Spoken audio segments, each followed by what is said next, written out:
బంగారు పండ్లు అనేటువంటి అనుదిన వర్తమాన కార్యక్రమం చూస్తున్న మీ అందరికీ ప్రభువైన యేసుక్రీస్తు వారి శ్రేష్టమైన నామంలో వందనాలు శుభములు తెలియజేసుకుంటూ ఉన్నాను. ఈ కష్టం ఎందుకు, ఈ నష్టం ఎందుకు, ఈ శ్రమ ఎందుకు, ఈ బాధ ఎందుకు అనేటువంటి అంశాన్ని మనం ధ్యానం చేస్తూ ఉన్నాం. మనము రాజుల గ్రంథం 2వ రాజుల గ్రంథం 6వ అధ్యాయంలో మీరు చూస్తే అక్కడ షోమ్రోను పట్టణం మీదకి చాలా గొప్ప కరువు వచ్చినట్లు చూస్తాం. సిరియా రాజు అయినటువంటి బెన్హదదు అనేటువంటి వ్యక్తి తన సైన్యముతో ఆ పట్టణాన్ని ముట్టడి వేసినట్లు, ఆ పట్టణాన్ని ముట్టడి వేసినప్పుడు చాలా కాలంగా వాళ్ళు చుట్టూ మొహరించి ఉన్న కారణంగా ఆ పట్టణంలోనికి చాలా భయంకరమైనటువంటి కరువు వచ్చినట్లు మనం చూస్తాం. మనం ధ్యానం చేస్తున్నాము, కరువు ఎందుకు వస్తుంది ఇంట్లోనికి, బాధలేంటి, ఈ బంధకాలేంటి, కార్యాలు జరగకపోవడానికి కారణం ఏంటి, ఈ సమస్యలేంటి, మన ఇంట్లో గొప్ప దేవుడిని మనం కలిగి ఉన్నాం కదా, ఎంత ప్రార్థన చేస్తున్నా జరగట్లేదేంటి, ఏంటి కారణం అని చెప్పి మనం అనేక సందర్భాలలో సొల్యూషన్స్ వెతుకుతున్నటువంటి స్థితిలో చాలామంది ఉన్నారు. జరగక కొంతమంది దిగజారిపోతున్నారు, డిప్రెషన్లోనికి వెళ్ళిపోతున్నారు. ఇది మన కరువుకి కారణం అని తెలుసుకున్నప్పుడు, ఒకవేళ ఏం చెయ్యాలో బైబిల్ చెప్తున్నప్పుడు తెలుసుకున్నప్పుడు, చిన్న కార్యం చేస్తే పెద్ద కార్యం, అంటే మనకు చిన్నది సొల్యూషన్ తెలిస్తే పెద్ద కార్యం జరిగిపోతుంది అనేక సందర్భాలలో. ఈ బెన్హదదు అనేటువంటి వ్యక్తి మోహరించినప్పుడు ప్రజలందరూ చాలా భయంకరమైన కరువు, మామూలు కరువు కాదు. ఎలా అంటే, ఈరోజు నీ బిడ్డను వండుకొని తిందాము, రేపు నా బిడ్డను వండుకొని తిందాము అని స్త్రీలు వారి చంటి బిడ్డల్ని వంట వండుకొని తింటున్నటువంటి దుస్థితి, అంత భయంకరమైన కరువు అండి. పావురపు రెట్ట కూడా కొనుక్కొని తింటున్నారు, గాడిద తలకాయలను కూడా తింటున్నారు. ఇంకా గాడిద పావురాలు అంటే వేరే విషయం. ఇందాక నేను చెప్పానే, బిడ్డల్ని కూడా, సొంత కడుపున పుట్టిన బిడ్డల్ని కూడా వండుకొని తిని ఒక స్త్రీ రాజు దగ్గరికి వచ్చి అడుగుతుంది, అయ్యా రాజా, నిన్నటి దినాన నా కొడుకుని మా ఇద్దరం వండుకొని తిన్నాము, ఈరోజు దాని కొడుకుని వండుకొని తినాలి అని అనుకుంటే అది ఇవ్వడం లేదు, బిడ్డను దాచిపెట్టింది అని చెప్పినప్పుడు రాజుకి అసలు ఇంత దుస్థితి రాజ్యంలో ఉంది, అసలు ఏంటి పరిస్థితి అని చెప్పి బట్టలు చింపుకొని జుత్తు పీక్కొని గట్టిగా అరుస్తున్నాడు రాజు. ఏంటి మాకు ఈ దుస్థితి, ఇంత భయంకరంగా ఉందేంటి మా పరిస్థితి అని ఏడ్చి ఏమంటున్నాడంటే, దేవుని మీద కోపం వచ్చింది అతనికి. దేవుని ప్రవక్త మీద, దేవుడు కనపడ్డు కదా, దేవుని ప్రవక్త మీద కోపం వచ్చి ఆ ఎలీషా తలను తీసేస్తానని అంటున్నాడు. ఆయన అంత కోపం అయిపోతున్నాడు. కోపం అయిపోయి ఎలీషాతో మాట్లాడడానికి దూతను పంపించినప్పుడు ఎలీషా దగ్గరికి వెళ్ళారు. అప్పుడు ఎలీషా మాట్లాడుతున్నాడు. ఆయన తెలుసు ఇతను ఏం తిట్టాడో, ఏమన్నాడో, ఎందుకు కరువు వచ్చిందో, ఈ ప్రజలు ఎవరిష్టం వచ్చినట్లు వారు ప్రవర్తించి దేవునికి విరోధులుగా మారారో, ఆ కరువుకి కారణం ఏంటో అన్నీ తెలుసు ఎలీషాకి. ఆయన ఏమంటాడంటే, చాలులే, ఇంతవరకు శోధన చాలు, ఈ కరువుకి కారణం దేవుడే కదా అంటున్నాడు రాజు. ఈ షోమ్రోను రాజు అంటున్నాడు, ఈ కరువుకి కారణం దేవుడే కాబట్టి ఏం చేయమంటావు చెప్పు అసలు అని ఈ యొక్క ఎలీషా ప్రవక్తను అడిగినప్పుడు ఎలీషా అంటున్నాడు, రేపటి దినాన రూపాయి ఒక్కింటికి సన్నని మానికి పిండి మీకు దొరుకుతుందయ్యా, రేపటి దినాన ఇంత చీప్గా మీ దగ్గర అంతా కూడా ఈ యొక్క తినేటువంటి పిండి ఆహార పదార్థాలు అన్నీ కూడా చాలా సమృద్ధిగా దొరుకుతాయి రేపు ఈ పాటికి అంటున్నాడు అతను. అప్పుడు వెంటనే రాజు కూడా వచ్చినటువంటి దూత కాకుండా పర్సనల్ అసిస్టెంట్ ఉన్నాడు రాజుకి. రాజు ఎవని చేతి మీద అయితే ఆనుకుంటాడో అతను అని రాయబడ్డాడు, అంటే ఒక మేనేజర్, పర్సనల్ అసిస్టెంట్ అతను.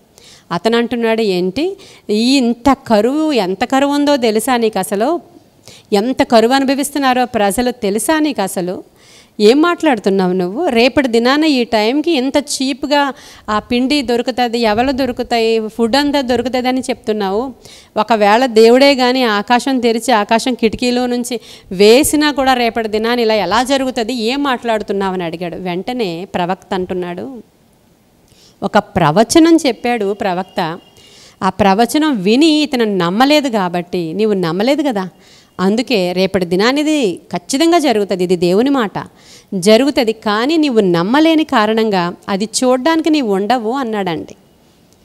నేను ఈరోజు ఏం చెప్తున్నానంటే, దేవుడు ఏదైనా ఒక వాగ్దానం బైబిల్ గ్రంథంలో చేశారు అంటే, నీతో మాట్లాడారు అంటే, వాక్యము ద్వారానో, దేవుని ద్వారానో, సేవకుల ద్వారానో, ప్రవక్తల ద్వారా నీతో మాట్లాడితే నువ్వు నమ్మాలి.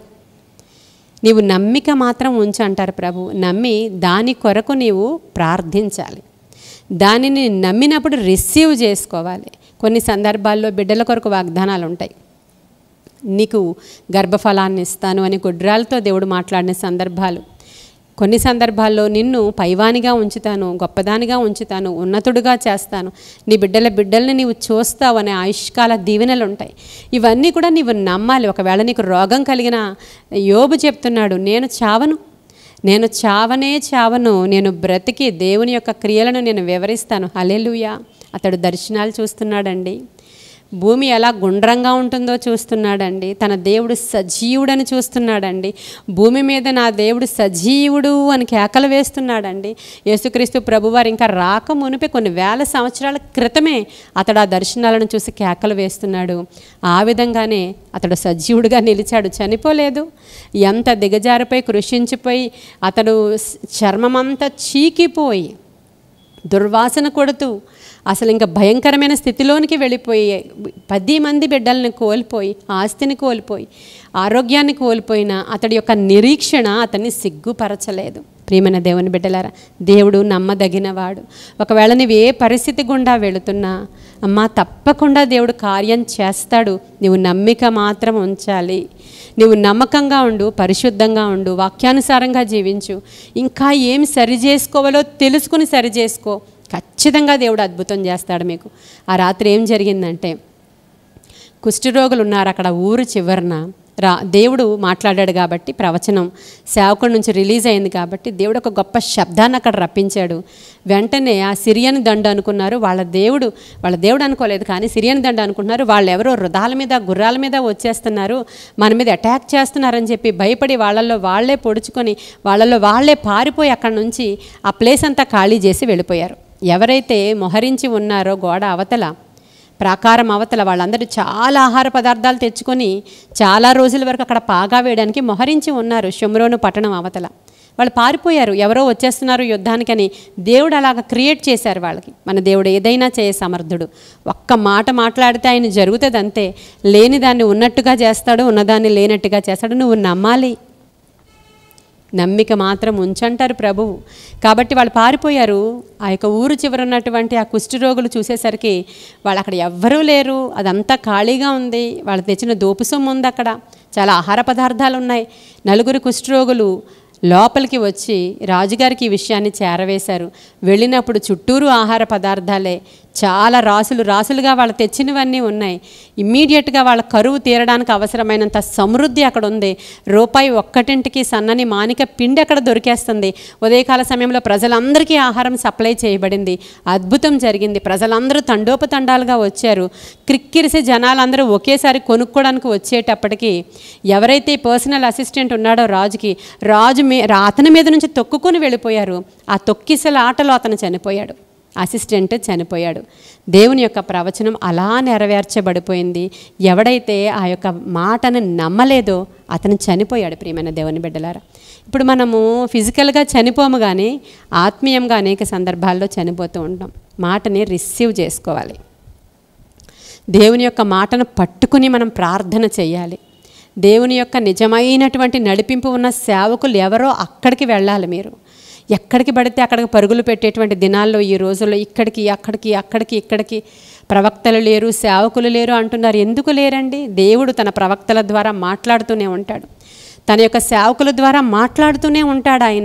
ఆయన వచ్చే వరకు సేవకులు ఉంటారు, ప్రవక్తలు ఉంటారు, ఆశ్చర్యాలు చేసేవారు ఉంటారు, అద్భుతాలు చేసేవారు ఉంటారు, స్వస్థత వరం కలిగిన వాళ్ళు ఉంటారు. ఇటువంటి వరాలతో నింపబడిన సంఘాలు ఉంటాయి. నీవు కనుగొనాలి. ఖచ్చితమైనటువంటి స్థలాలలో నీవు ఉండాలి. నీవు నీ కుటుంబము ఆశీర్వదింపబడాలి. కాబట్టి ఒకసారి ఆలోచన చేయండి. మంచి నిర్ణయాలు తీసుకొని దేవుని సన్నిధిలో కనిపెట్టి ప్రార్థన చేసుకుని వాక్యంలో ఉన్నటువంటి గొప్ప విషయాలని, మర్మాలను గ్రహించడానికి అవసరమైన మనస్సు నాకు దయచేయండి ప్రభువా అని అడగాలి. వాక్యంలో ఆశ్చర్యమైన సంగతులను గ్రహించేటువంటి కనులు, నా కనులను తెరువు ప్రభువా అని అడగాలి. దావీదు ఇలాగే అడిగాడు, గొప్ప మేళ్ళు పొందుకున్నాడు. సేవకులను ఆశ్రయించండి, ప్రవక్తలను ఆశ్రయించండి, అప్పుడు మీరు కృతార్థులగుదురు అని రాయబడి ఉంది. కాబట్టి మనం దేవుని సేవకులను ఆశ్రయించడంలో తప్పులేదు. నిజమైన తలాంతులు, కృపావరాలు కలిగిన వారి దగ్గరికి వెళ్ళినప్పుడు ఆ ప్రాఫెసీస్ మనం నమ్మాలి, ప్రవచనాలు నమ్మాలి. ఇప్పుడు ఎలీషా ప్రవచనం నమ్మలేదు ఈ యొక్క సేవకుడు. ఎలీషా ఎటువంటి వాడో తెలుసు, ఎంత గొప్పవాడో తెలుసు, యోర్దానుని ఎలా విడగొట్టాడో తెలుసు, కొండలో విషాన్ని ఎలా విరిచాడో తెలుసు. ఎలీషాని ఎవరైనా ఏమైనా అంటే ఎలుగుబంట్లు వచ్చి బిడ్డలను ఎలా చీల్చేసాయో ఆ దేశంలో తెలుసు. అన్నీ తెలుసు, ఎలీషా ఎంత గొప్పవాడో తెలుసు. అయినప్పటికీ ఆయన మాట మాట్లాడితే దేవుడే ఆకాశం తెరిచినా కూడా ఈ కరువు పోతుందా అంటున్నాడు అతను. ఎంత గొప్ప సేవకుని యొక్క మాటను కూడా తోలనాడినప్పుడు అతని మీదకి ఎలాగా ఫిజికల్గా మరణం వచ్చిందో.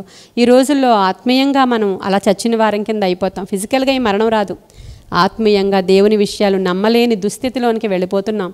చాలామంది కృపావరాలు లేవంటున్నారు, వాగ్దానాలు లేవంటున్నారు, ప్రవచనాలు లేవంటున్నారు, దొంగ ప్రవక్తలు అంటున్నారు.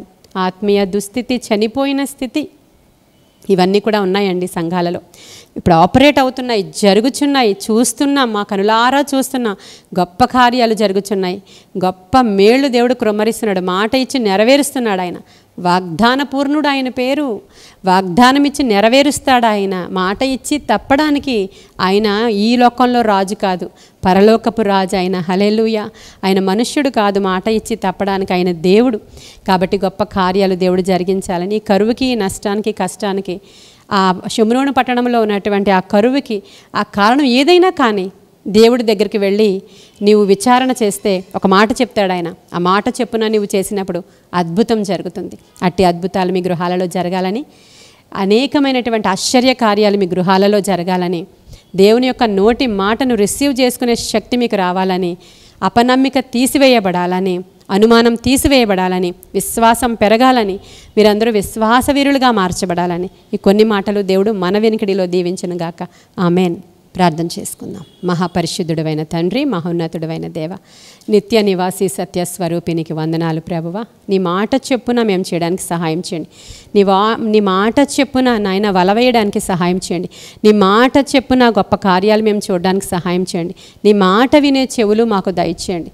గొప్ప కార్యాలు వినుచున్న వారందరి జీవితాల్లో జరుగులాగున సహాయం చేయమని నీ కృపగల హస్తానికి బిడ్డలను అప్పగించుకుంటూ, వినిన వారందరి హృదయాల్లో, జీవితాల్లో గొప్ప ఆశీర్వాదము, మార్పు రావడానికి సహాయం చేయమని యేసయ్య శ్రేష్ఠ నామంలో అడిగి వేడుకొని పొందుకొని ఉన్నాము మా ప్రియ పరలోకపు మా తండ్రి. Amen, amen, amen. God bless you.